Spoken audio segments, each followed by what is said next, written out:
Здравствуйте, это Good afternoon, it's the intelligent business platform 100% Tatarstan, and today we have the Director General of the Public Joint Company, Nail Maganov. Hello. Nail Fadj, we'll start with a very general question. What achievement of the Tatneft company you are specifically proud of? Of course, over the last decade, and as well as 65 years before, that was the time of the true feats, hard-workingness, as for the goals that we set and we achieve as a company. Over these years, we implemented for that success a lot of investment projects, and one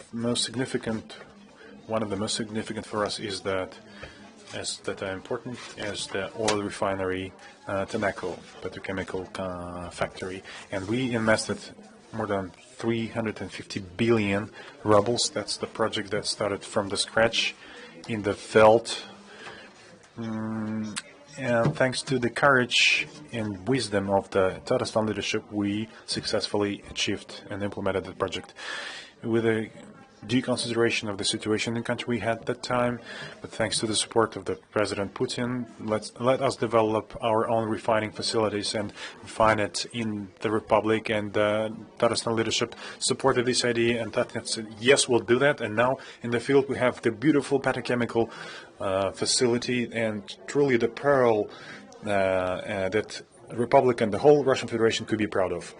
That project gave a great impetus to the development of the whole oil refining industry, to the scientific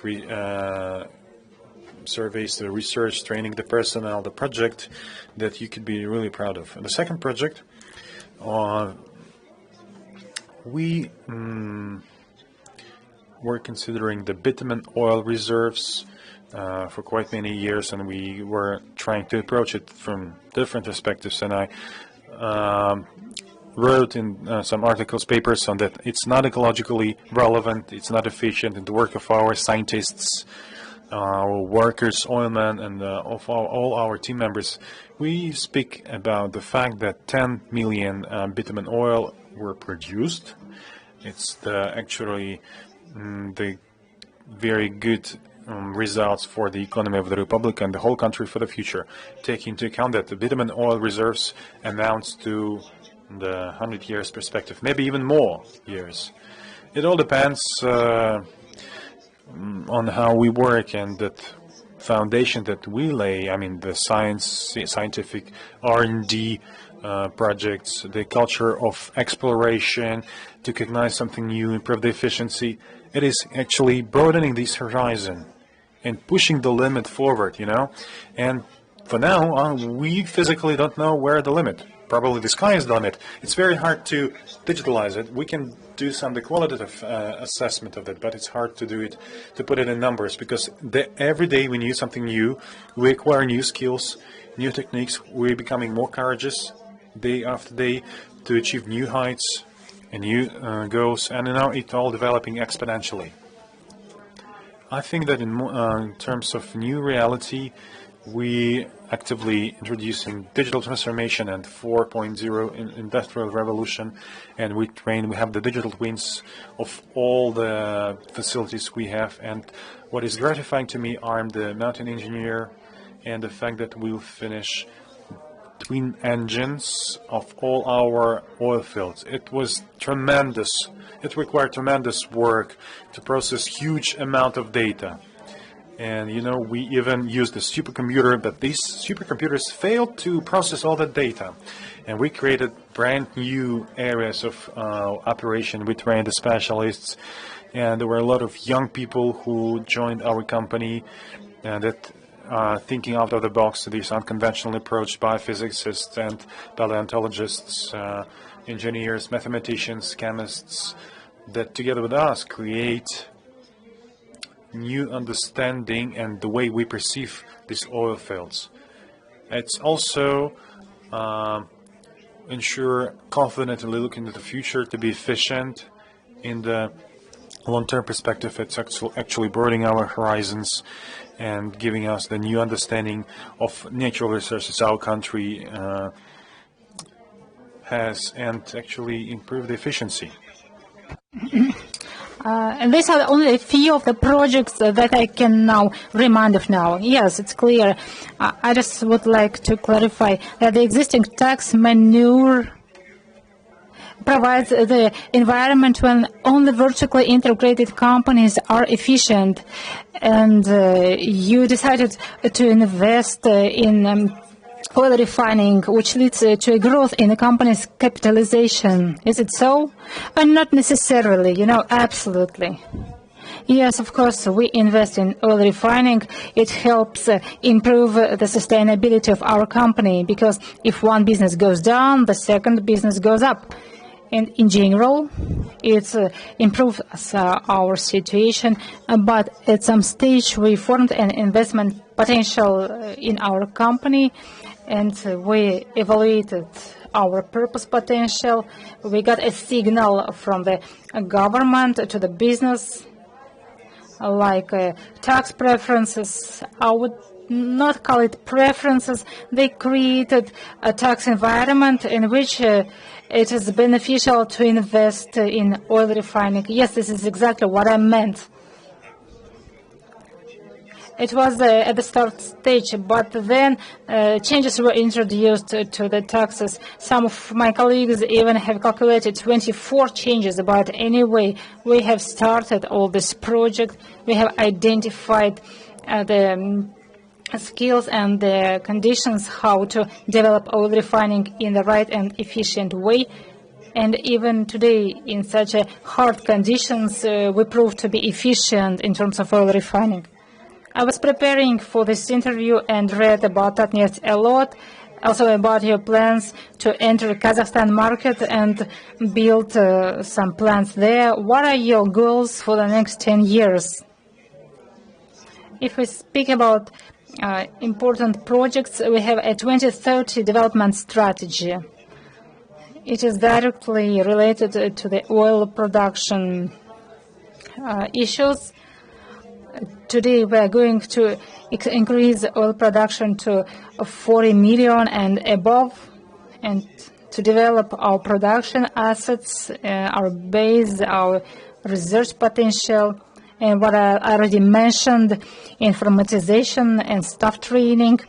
All this creates a confidence that we will be able to successfully increase production even at depleted oil fields. And the second thing, we further develop the added value products production. Now we have started petrochemical production, and we have invested certain funds to this area. We have identified the areas to work in the field of petrochemistry. And this project will require even more investments than Taneco did. But we believe that it is worth of implementing, because it will make our company even more sustainable, and it also meets the challenges of our time.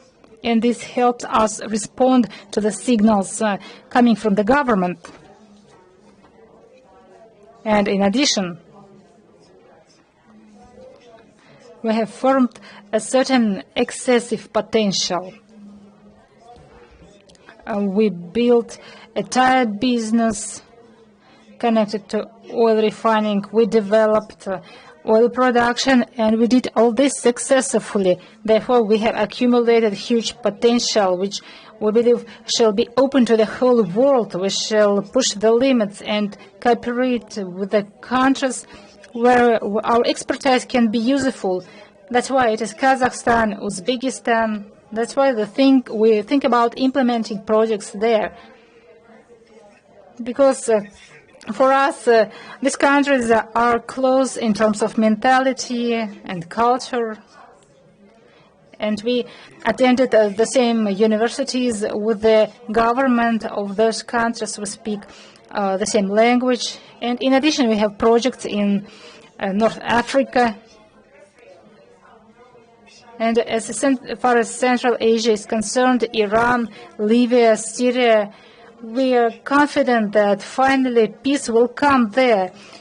Peace just shall come, and people shall stop suffering. And then, together with our colleagues from these countries, we will be able to engage in our core peaceful activity, to provide people with high-quality goods to make their life comfortable, so that they may satisfy their needs. Now we switched to the business social responsibility issues. I recall the beginning of the pandemics and your prompt response to the needs of the society when you ordered a huge airplane and you brought many masks and protective wearing gloves and the necessary equipment. You have invested a lot in the development of the social sphere. The question is, why does the company do this, and how does this help business? First of all, our business is social by itself, by its nature. As I have said, we work because our main purpose, our main goal is to produce energy and to supply it to people. I mean, transport energy, heat energy, light energy. This is all comes from our operations, and by itself is a very huge social thing. We clearly understand that, answering your previous question, we're developing and we realize that the subsoil is subsoil just the way it was 100 years ago and 1,000 years ago. But there are people who can invent a technology to operate this subsoil in an efficient way for the benefit of the humankind, and therefore we have an understanding. But the most important element is people, not even technologies, not oil, but people, and we must ensure that people can implement their capabilities, their potential in full swing. We work not only with oilmen, but with all those who reside near us and far away. These are also healthcare workers, teachers, social workers, policemen. We all live in the same country, and we all feel united by the purpose to make our life comfortable in this country. And this is where our social projects take roots. We associate with our people, and we observe the life, and we define what we can, and we develop, because only in this case, only if we improve the inner culture in people and educate it every day, and it may be improved only if we provide a fine and nice environment. And if we grow ambitions in people, when people feel that we need them, then the life will become better every day, and then we will see progress. And I believe Tatneft is a lucky company in the Republic because its chairman is the president of the Republic, Nail Maganov, who was elected by the people of Tatarstan as a leader to improve the Tatarstan life every day, so that the dwellers of Tatarstan has the confidence in the future, and therefore all our social initiatives are always supported by Mr. President, Mr. Maganov. And he even constantly raises our standards and our goals. And the third reason, because we live here as well. We live in the place where we produce oil. And that's why we want to see the people around us happy, that they just don't go to work and live here, but they are proud that they live in Tatarstan, in our country. No progress is possible without this. You cannot be happy in the place where all other people are unhappy. I liked your quote that, as you said, you give energy to people. Because actually, oil is the concentration of sun energy, and so you deliver sun to people. Yes, you're right, and this is our duty, and for this purpose we were granted licenses, and this is our duty to make this in a professional way. And you mentioned the growth in the capitalization, and our capitalization means taxes for government, profit for shareholders, and environment and energy for people. In the last year, we paid 510 billion rubles of taxes. This is a huge amount, which provides a lot of possibilities. This is more than 1/3 of the Republican budget, and I don't even have doubts that the life of the entire Republic depends on the status of your company.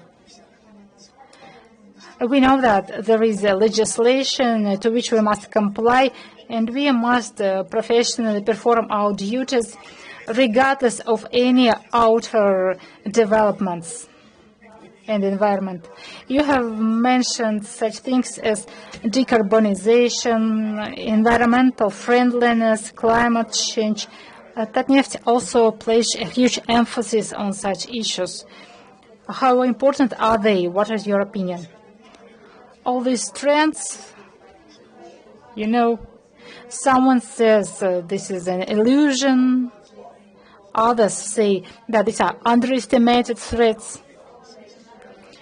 But we work on this and we manage risks. In our case, it's better that we estimate these risks as real, as far as climate change is concerned, and to evaluate the risks bringing threat to the planet, to humankind. And we shall understand that humankind will take all possible measures to protect itself from threat. We are a commercial firm, and there are many factors, and since we are business, we see that if there is a problem, there is a business, there is a market, we ask ourselves if we can participate in addressing this problem.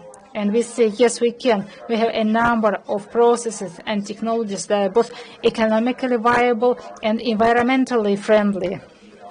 We can find our own technologies and know-hows to offer to the world, to the business, in order to address this problem. I mean, also the environmental problems. Of course, the first point of focus for us is the commercial element, commercial viability of the work. The second thing, we know that the government will take measures to reduce the environmental and climatic threats through fines, taxes, restrictions, and this risk imposes some danger on the future of our business. And plus some preferentials who will implement environmental technologies. Of course, you will not give the quotas for carbon emissions, but if we reduce carbon emissions, we address social concerns and we improve the sustainability of our company. Our staff are responsible people. They pay much attention to these climatic changes and they are concerned. It's not a mere coincidence that the movement of environmentalists is only growing. And the companies that bear responsibility in terms of such issues would involve people in addressing these matters. And then we'll find ourselves in the situation when we work with enthusiastic and responsible people, which guarantees the success. The third thing, of course, naturally, it is important for us to strengthen our relationships. As I mentioned, we are expanding the geography of our work, and wherever we come, we meet with the population. And it is important for them that the companies arriving there are environmentally responsible. And thus, wherever we go, we provide vivid examples of our environmental responsibility. And the communication will be easier with the population because they will understand that we are an environmentally responsible company and we will not harm the environment. We even address many environmental problems for many years to come. And we base on these inputs when building on our programs, our policy, based on these assumptions. And then we see these assumptions and our employees share them and we continue operation. You will agree that now we face a very deep economical crisis caused in particular by the pandemics. How did the pandemics hit your company and what are your plans for the next 5 years? Crisis. Well, not very inspiring situation is what my colleague said, Mr. Lebedov. It's the perfect storm situation. The crisis of sales, the oil prices drop, the OPEC agreement, the country is closed, there is no flight connections, cars are not driving, the economy is uncertain. We have the scissors of Kudrin, that's our internal reality. And well, it's all about situation in the country, which is very challenging. Well, nonetheless, we're more optimistic, and you said that quite often we are asked, what is the oil price would be? Well, I have no forecast. We don't know what the oil price will be, and we're trying to do it in such a way that no matter what the oil price is, we'll be successful and work efficiently. The last ton of oil produced on the planet Earth, let it be produced by Tatneft company. And actually, that's the pillar, that's the basic principle of the whole operation. All our history, all our previous experience paved the way for that situation to deal with any challenges, no matter how hard they are. Anyway, the team is very optimistic. We still went on working. We fired none of the staff members. We even extended the number of the programs, improving the efficiency of our operation, and the people supported that. As of the date, we adopted some operational measures that were taken by the government, the OPEC agreement. That was very reasonable and wise decision, and also attitude of the oilmen and the government. It led to the situation that situation is stabilizing. The oil prices go up, and we know that demand for our products is higher than we can offer in the conditions of those restrictions, but they are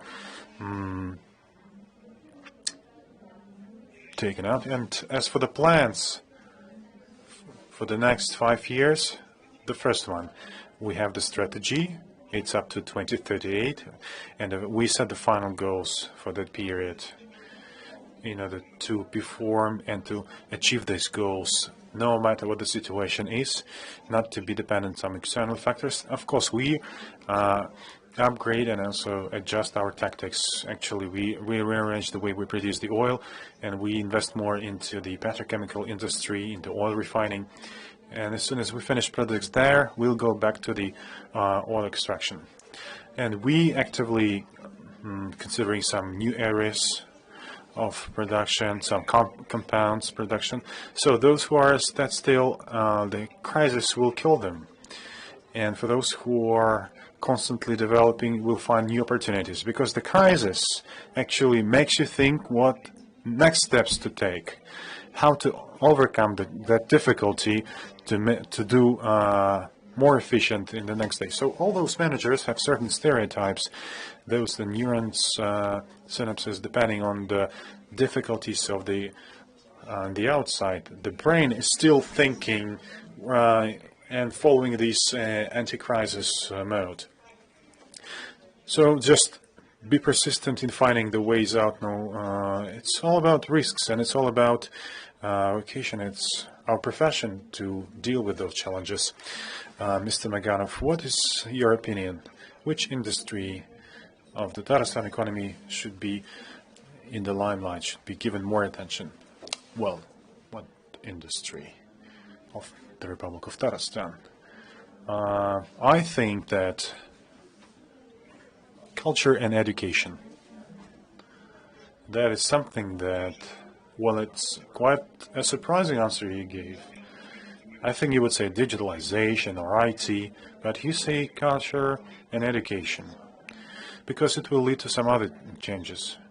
It will be a synergy effect, because if person, if he's well educated, and if he's intelligent, developed and brought up in a specific culture, he will never allow himself to be ineffective if you're a responsible user, if you consume, if you have these moral principles and the culture of production. All these are interconnected things, and it starts all with culture and education. And what is being done in that sphere and in the Republic, and I think it's important for people to pay attention to these aspects. So we as a citizens create something and make something that surrounds us beautiful and better.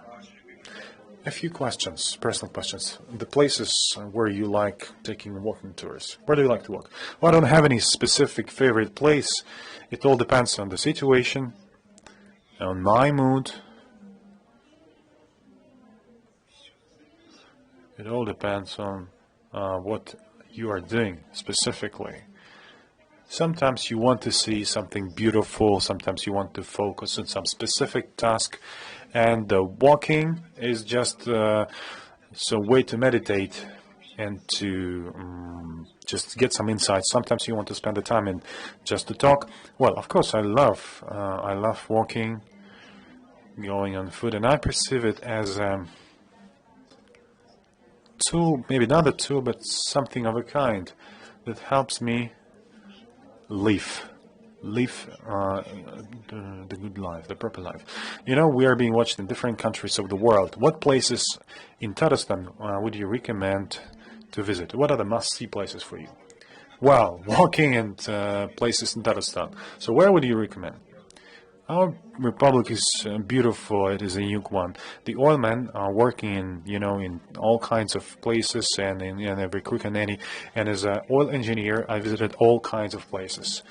It's actually the place where the taiga and the steppes merged together, the hills, rivers, a lot of greenery. The whole Tatarstan Republic is really beautiful. The steppes of Orenburg will find something that will rejoice his soul. Well, you can see the whole world in one place. Well, they don't have to desert here, but maybe that's a good thing. Mr. Maganov, there is one thing that I want to say. Your children, where do they live? And what kind of what country do they see their future in? My son is just his grandfather and uncle. They are working in the mountain engineer, and he's working in Tatarstan. And our company is now operating outside Tatarstan. And my daughter is still a student, and as soon as she finishes university, she will find her way. But she's true patriot of not only Tatarstan, but of the Russian Federation, of Russia, and, well, she see her way. I think she'll make her decision. Usually they ask the questions, what did you learn from the elders? And what do you learn from young generations? Younger generation, well, definitely they have something that we can learn from. They have different culture, and it's very interesting. And there is something that you can look at precisely. And as for the youth, I like their energy, their optimism, their vigor, and together with experience, it brings very good, solid results. And that is something that I can learn from them. I'm quite regularly meet the young people, and I constantly start the dialogue with them.